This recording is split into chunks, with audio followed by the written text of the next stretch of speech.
As they head to the field now, with the game this close, you've got to feel there's a sense of urgency for them going on offense right now. But they have to do it without letting panic creep in and affect their play. That's caught inside the 20. And all the way in for a Ravens touchdown. Marvin Jones, his 11th touchdown of the year. And the Ravens will add on to their lead. Well, they went play action there and set it up nicely for him. I mean, he can flat fly, and they hit him downfield. And it doesn't take much to create that extra bit of space that a guy of his speed needs. If you go play action, all you want is just a moment where the guy's covering, take their attention somewhere else, and then he's by him. And once he's by him, there's no catching him. As they always like to say, if a receiver's even to a defensive back, that means he's leaving. Unless that DB is Charles Davis, right? In that case, he left me a long time ago. Come on now. Trust me. New York set to take the field. Looked like they had something going last drive. Then the interception happened. Will they recover? The memory they need to keep with them is that they did have something going. They were moving the ball on offense, had a nice sequence going. Don't worry about the other part. You can't get that back. Let's go back to what you were doing well before. I thought you were going to say they need to have no memory, but remember the good part, forget the bad. I like that even better. Trying to shake off the interception. He'll look to throw. And Nelson's got it here right side. And they get him down, but not before he takes it across the 40-yard line. It's a game of matchups, and that's why you take your receivers and move them around a bunch, especially your best guys. And when they work out of the slot, you often hear the coaches talk about how great it is because it gives you a two-way go.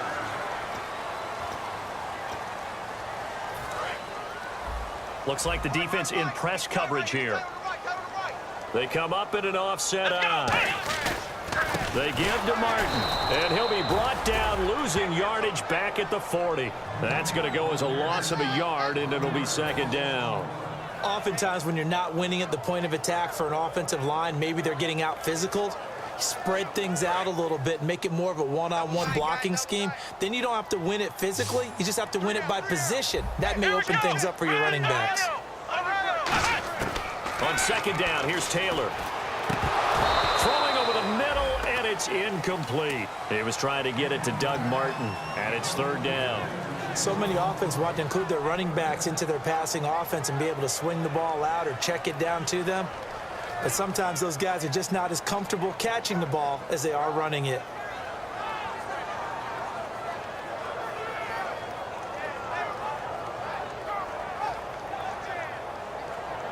And the offense looks to pick up the first here on third after that incompletion. They'll come out in the pistol. On third down, Taylor. And he's going to be intercepted a third time. Picked off by the free safety, Eric Berry. And they will set up shop at their own 46-yard line. And now Baltimore gets set to take the field. And following that long touchdown pass, a one-play drive last time, see if the defense, you know they're ready. They don't want that to happen again. And you would have thought they would have been ready the last time. That's what you work on all the time. Make sure that no one gets behind you. That's the cardinal sin of defense, not giving up the long pass. They did. Let's see how they adjust. Possible run anticipation. Here's the D-line sandwiches together.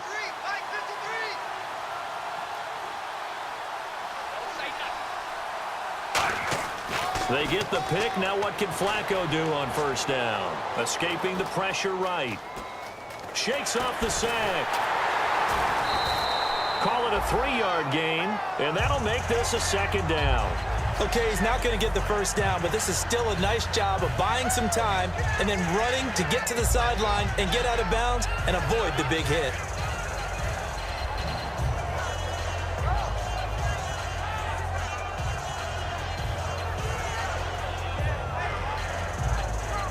Here we go with 2nd and 7.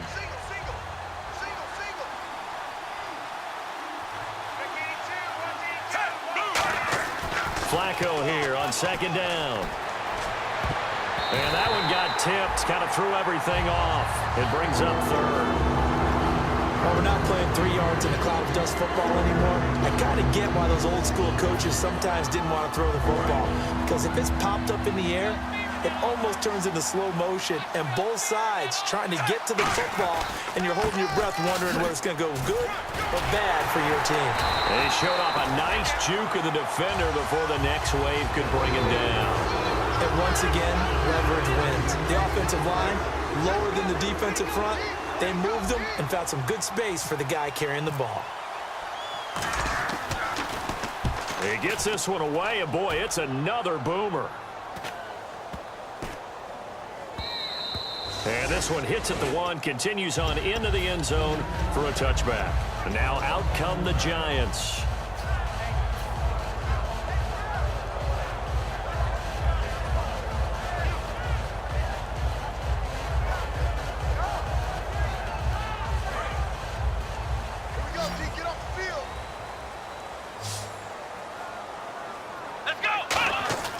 Trying to shake off the interception from the last drive. He'll look to throw.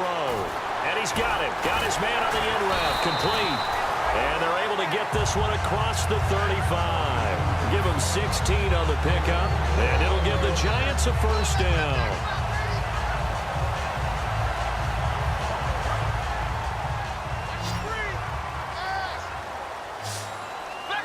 One man on the backfield. That's Martin. And he'll get it up the middle. A gain of 3, second down. Tough day, tough sledding right there, and it's been that way the entire game. Not a whole lot of room to ramble for him. Yeah, you're right. It's been that way all afternoon. Didn't get a whole lot better there. Again, we'll see the pistol here. On second down, Taylor. Caught, Eifert over the middle. And getting this just shy of midfield, they'll spot it at the 49. Obviously, this has not been a banner game throwing the football. So what you got to do, you got to kind of down focus, don't you think? Find the tight end. There goes Doug Martin. And all the way in. Touchdown, New York. Doug Martin with his second touchdown of the game and 5th on the year. And the Giants able to get this back within a touchdown. Janikowski on for the extra point.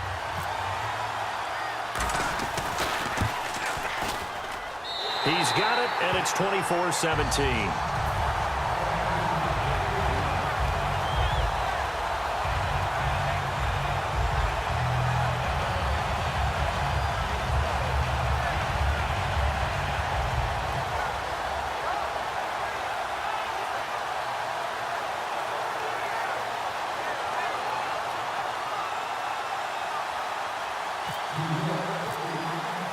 Now Janikowski following the score. He'll boot this one away.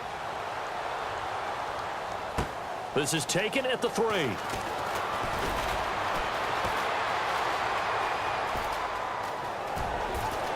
They find some open field here. And it'll be a terrific return here as he gets it down all the way inside the 30. And the Ravens taking the field. They've got the lead. Last time had to punt it, though. What's the key to this drive? I think it's leverage. The leverage. Big guys up front.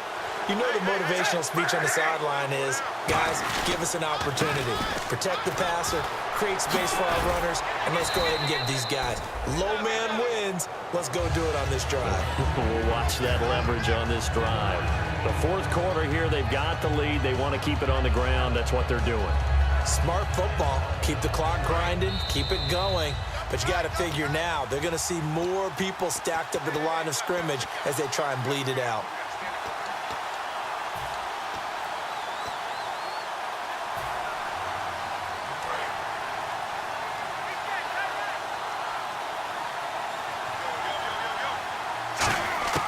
On second down, Flacco to throw. And his throw is incomplete. He was trying to find Marvin Jones that time. And it's 3rd down.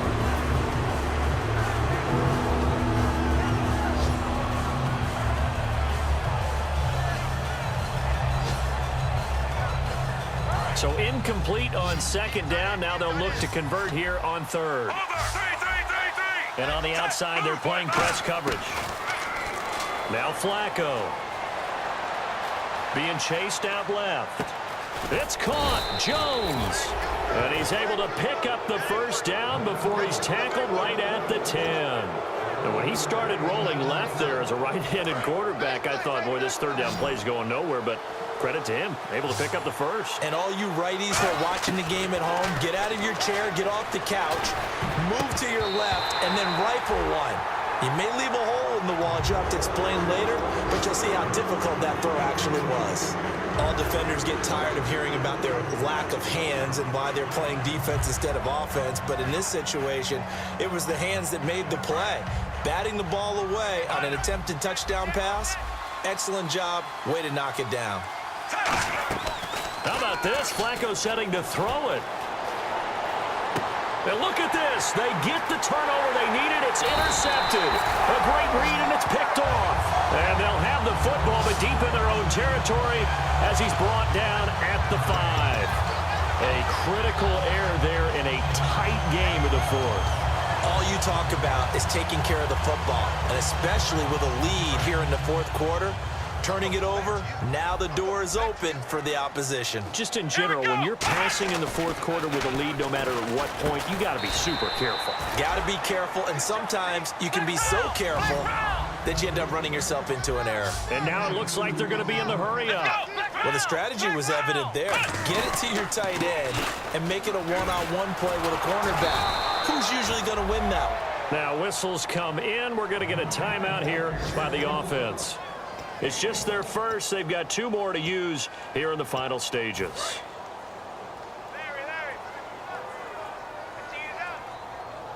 And it looks like we've got a dime set here defensively. 6 DBs in the game.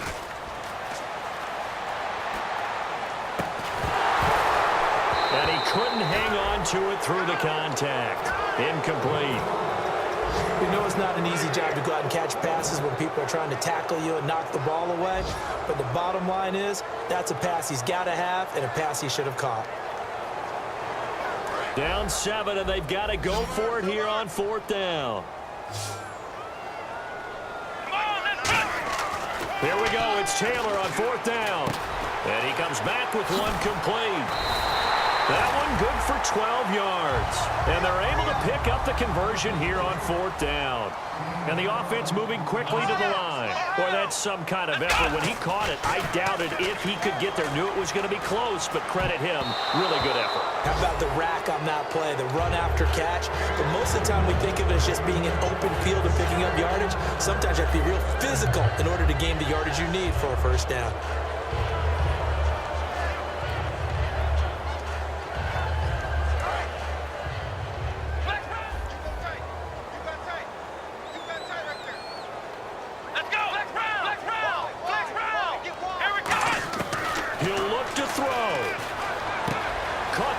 Left side. And now look at this. Big gain, but a fumble. And it's picked up by the Ravens. And they take over. They'll set up shop at the 46-yard line. And now Baltimore gets set to take the field. 2 timeouts remaining defensively, but that shouldn't make much difference right here. It really shouldn't, but a lot of coaches look at it similar to baseball with the intentional walk. Always bringing in other sports. Always, hey, listen, think about the intentional walk, right? What if one gets past the catcher? What if he uncorks a wild one and now you still have an opportunity? That's why they like to use them all the way through. Well, they'll take that every time with a lead. First down, 4th quarter, getting 8 yards. You love that. They will take it, and you have to ask the defensive guys, why did you give it? I mean, you know the situation. You're down, have to stop them, have to get the football back, but 8 yards on first down puts them back on their heels.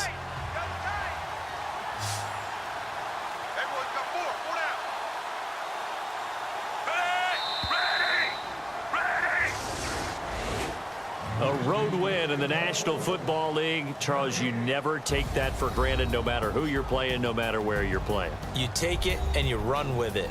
And you know you primed the pump all week in your own home facility. No one thinks we can do this. Only people who believe are right here in this room.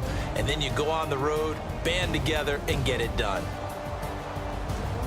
So for Baltimore, their good start continues as they get their record up to 4-2. And they'll get another road date next week as their opponents will be the New York Jets. Meanwhile, for the Giants, the loss will drop them to 4-2 on the year. And they'll look to regroup next week as they...